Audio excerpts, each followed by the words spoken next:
1 Samuel 17 nous raconte exactement comment s'est déroulée la bataille entre David et Goliath. Mais retournons un peu pour voir le contexte.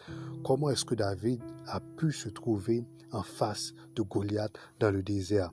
Le peuple israélite avait un ennemi juré et c'était les Philistins. Ils se battaient nuit et jour, ils se battaient pour des territoires et ils étaient des ennemis pendant de nombreuses années.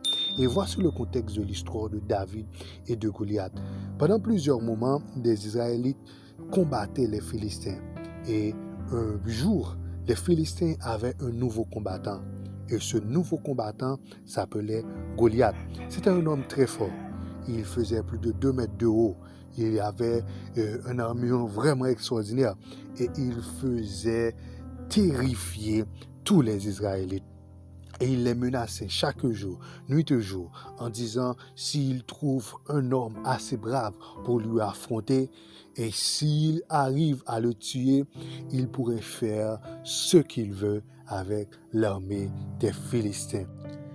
Les Philistins se sentaient vraiment forts, se sentaient vraiment invincibles, parce qu'ils avaient trouvé un combattant vraiment très terrifiant, qui se nommait Goliath.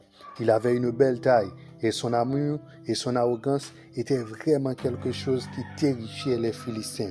Et voici donc l'arrivée d'un jeune nommé David. Il était un jeune berger au milieu du carreau. Mais que faisait-il au milieu du champ de bataille? David avait plusieurs frères et il n'était pas un garçon qui était dans l'armée, mais ses frères étaient dans l'armée. Son père l'avait chargé d'apporter de la nourriture à ses frères qui étaient dans la guerre pendant plusieurs jours.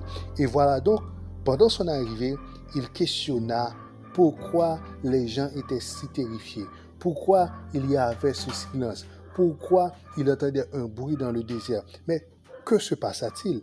Qu'est-ce qu'il y a? Il questionna davantage pour savoir exactement ce qui faisait la terreur au milieu des Israélites. David se sentit indigné et il renforça sa foi parce qu'il croyait en un Dieu suprême. Et il était indigné parce qu'il trouvait un homme sorti du milieu de nulle part insulter le peuple de Dieu, insulter le Dieu d'Israël, insulter le peuple que Dieu avait choisi. Et David faisait une proposition vraiment hallucinante. Après avoir fait sa proposition, tout le monde riait de David. On lui disait, tu étais trop jeune, tu ne t'es jamais entraîné, tu n'as jamais tué un homme. Comment pourrais-tu tuer ce Goliath? Et lui, il était si confiant. Il avait une foi vraiment extraordinaire.